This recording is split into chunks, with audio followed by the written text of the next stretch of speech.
Oui, eh bien voilà, je suis donc Gilles Cosson et j'ai sorti au mois d'octobre un livre qui s'intitule Debout citoyens contre la décadence. Et je l'ai sorti parce que j'avais la conviction que notre civilisation, ceci appuyé sur des exemples tirés du passé, était sur une pente dangereuse, d'abord en oubliant ce qui avait fait sa richesse, et ça c'est vraiment fondamental, et ensuite en ne se projetant pas dans l'avenir, et en n'offrant pas à la jeunesse en particulier d'idéal à la hauteur de ce qu'est en droit d'attendre un jeune d'aujourd'hui.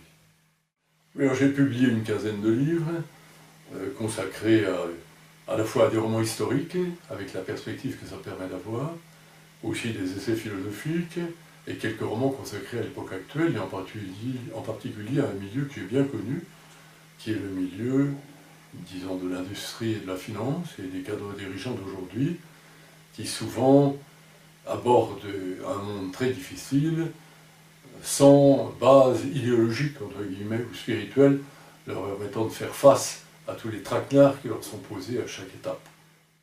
Alors quelles sont justement vos perspectives, ou du moins les perspectives que vous imaginez pour cette jeunesse que vous mentionnez dans votre essai? Voilà, et bien écoutez, je pense qu'il y a plusieurs réponses à cette question. La première, c'est qu'elle récupère, si j'ose dire, et qu'elle apprécie la richesse des cultures dont elle est le produit. Et je dis toujours que notre civilisation occidentale, à tout le moins, est fondée sur 4 pieds, comme une table, 4 pieds très solides. L'esprit critique et le raisonnement venu des Grecs, le respect de la loi et des droits de l'individu venus de Rome, l'habile et intelligente spéculation intellectuelle juive et ce que j'appelle l'altruisme chrétien. Ces 4 pieds sont vraiment des pieds fondateurs de notre civilisation, et je crois qu'il est très important que la jeunesse, avant même de penser à l'avenir, se souvienne d'où elle vient et ce que ça suppose comme richesse et comme devoir. Et c'est pour ça que je regrette que l'on abandonne peu à peu les humanités gréco-latines, parce que c'est 2 pieds de la table. Une table qui ne repose plus que sur 2 pieds, c'est une table qui n'est pas très solide. Voilà la première réponse. La seconde, c'est que je suis convaincu qu'on ne peut pas résoudre les problèmes posés par les conflits idéologiques du moment, en particulier, il faut bien appeler un chat, les conflits posés dans la confrontation avec l'islam, qui nous reproche une société de consommation à tout va et d'avoir oublié complètement toutes nos racines spirituelles. Je crois qu'on ne peut pas lutter face à ce genre de dogmatisme assez effrayant par certains côtés, on l'a vu, sans offrir également une perspective spirituelle à la jeunesse. Et comme, bien sûr, les révélations dont nous sommes issus peuvent paraître parfois un petit peu datées, ou du moins un peu difficiles à accepter telles quelles, je crois qu'il est très important d'essayer de définir une voie de convergence spirituelle entre les diverses religions, qu'elles soient révélées ou non, car l'Extrême-Orient est très riche sur ce plan, et c'est aussi ce à quoi je m'attache dans ce livre, en essayant de montrer qu'il existe des convergences spirituelles, d'autant plus que la science moderne, après tout, je suis comme polytechnicien, on aurait de l'école polytechnique, ça m'amuse de le rappeler, d'autant plus que la science moderne nous apporte maintenant un éclairage tout à fait neuf. Parce que, vous le savez comme moi, on sait maintenant que nos pensées se comportent comme une espèce de train d'onde qui est capable de mettre des robots en mouvement par le simple effet de notre pensée. C'est quand même inouï qui aurait dit ça il y a 50 ans. Je suis capable, en me concentrant, de faire mouvoir un robot par le seul effet de ma pensée.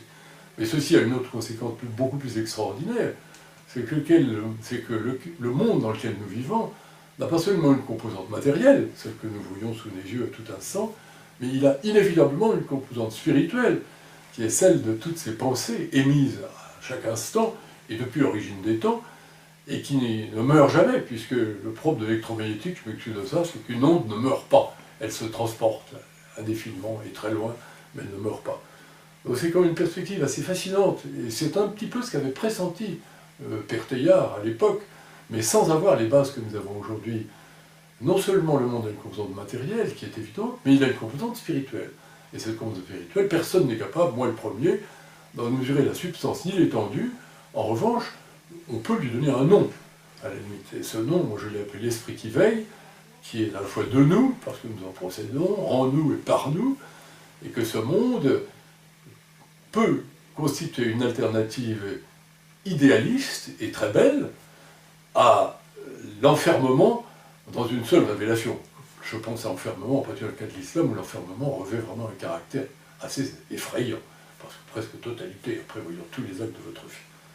Et donc, à partir du moment où vous fixez cet objectif d'être un à l'intérieur de ce monde spirituel, eh bien, vous pouvez aussi vous fixer un objectif de conduite, et là on va rejoindre toutes les grandes morales qui convergent parfaitement, alors qu'elles soient islamiques, qu'elles soient chrétiennes, juives, qu'elles soient le Tao, le confucianisme, le bouddhisme, et qui toutes convergent vers cette vision qu'on ne doit jamais faire à autrui ce qu'on ne voudrait pas qu'on fasse à vous-même. Ça, c'est la phrase clé que les Grecs, c'est les Grecs qui l'ont inventée pour nous les premiers, mais que les Orientaux avaient mis devant de tout depuis très longtemps. Et donc, ce devoir qui apparaît à l'individu face au monde spirituel dont je parlais, est un devoir qui est très beau. D'abord, il a une composante exigeante, et la jeunesse qui est avide à juste titre d'idéal, et qui parfois est déroutée, voire scandalisée par les excès qu'on observe, aussi bien en matière de rémunération, que d'exigences variées, de matérialisme à tout va, trouve là déjà une première fois. Alors j'en ajouterai deux, je ne veux pas être trop long. La deuxième, c'est la solidarité, parce que la solidarité, c'est vraiment une vertu qui a permis à nos ancêtres de tenir bon face à toutes les catastrophes, que ce soit les pestes du Moyen-Âge, la Deuxième Guerre mondiale, etc., où les gens ont appris à serrer les coudes, et puis qui aujourd'hui, face à un individualisme déchaîné, celui qui aux États-Unis fait dire de l'homme pauvre, je m'en détourne parce que c'est sa faute, c'est comme un peu court. Cette solidarité est quelque chose qui est une obligation, une belle obligation, qui permet là aussi à une société de tenir debout.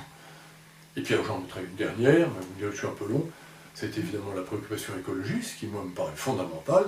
Comment peut-on, à notre époque, vivre sans nous rendre compte que le fameux anthropocène, où nous entrons, à ce monde dans lequel l'homme influence la nature, est en train d'évoluer, semble-t-il, vers un monde peut-être en partie inhabitable, en tous les cas très difficile, sans réagir.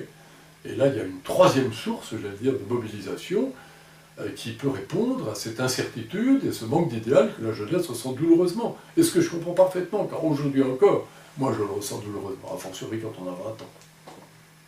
Mais alors comment voulez-vous associer ce côté spirituel des choses, vous parliez de l'esprit qui veille, à la jeunesse, parce que c'est vrai que ça manque beaucoup dans l'enseignement contemporain, ce côté religieux, on n'enseigne absolument pas l'aspect...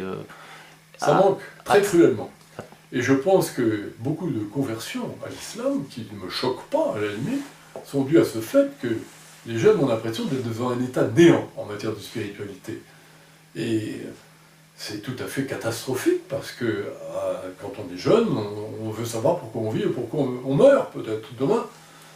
Et donc, effectivement, il est urgent de faire prendre conscience à la jeunesse, en tous les cas c'est ce que je propose comme but à l'éducation, que la revendication de l'absolu, la revendication de la spiritualité est de tous les âges, de toutes les époques, et qu'elle a toujours existé, que ce soit chez les Grecs dont je parlais, chez les Juifs, chez les musulmans, en l'hindouisme, les bouddhistes, etc.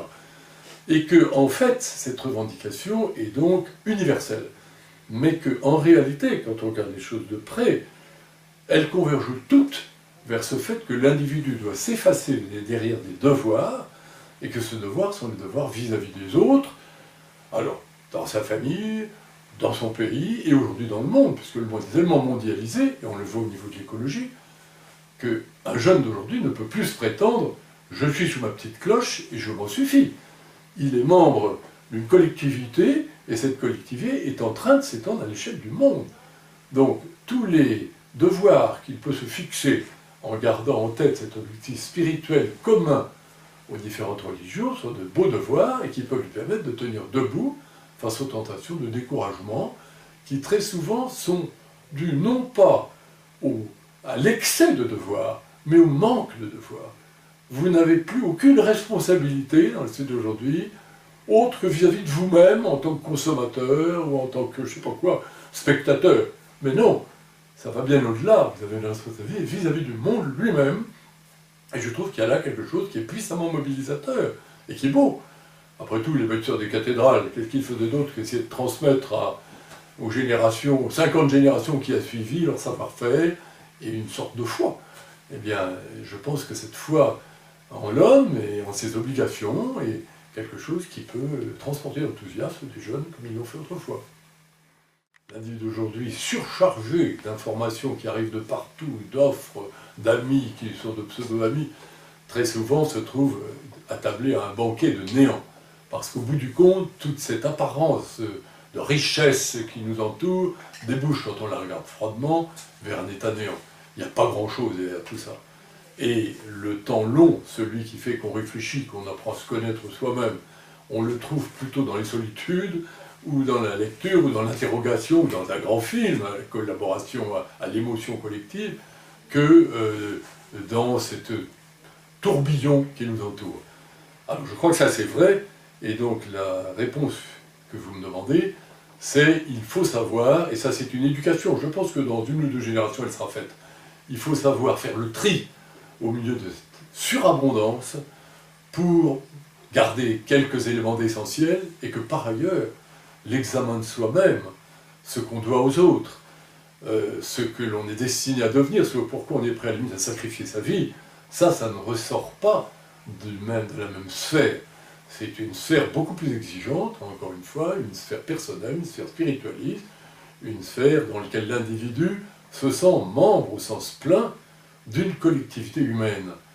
Et d'une collectivité humaine qui a ses idéaux, ses exigences, ses besoins, et pas simplement une information qui arrive comme une noyade. Car je connais des gens, vous en connaissez comme moi, qui aujourd'hui passent 50% de leur temps, à la limite, à regarder en permanence Internet, pour regarder, pour je ne citer aucun organe, on voit bien à ce que je fais allusion. Mais somme toute, ce que vous dites me fait beaucoup penser au cours de morale de la Troisième République. Il faudrait réinsérer un peu dans la... Bon, je reste sur le domaine de l'éducation, mais un peu de cet enseignement des droits et des devoirs aussi du citoyen vis-à-vis de la collectivité. Je vous rejoins d'autant plus que, d'abord dans ma famille, il y a eu de nombreux professeurs, et puis que dans mon livre même, je cite beaucoup Renan.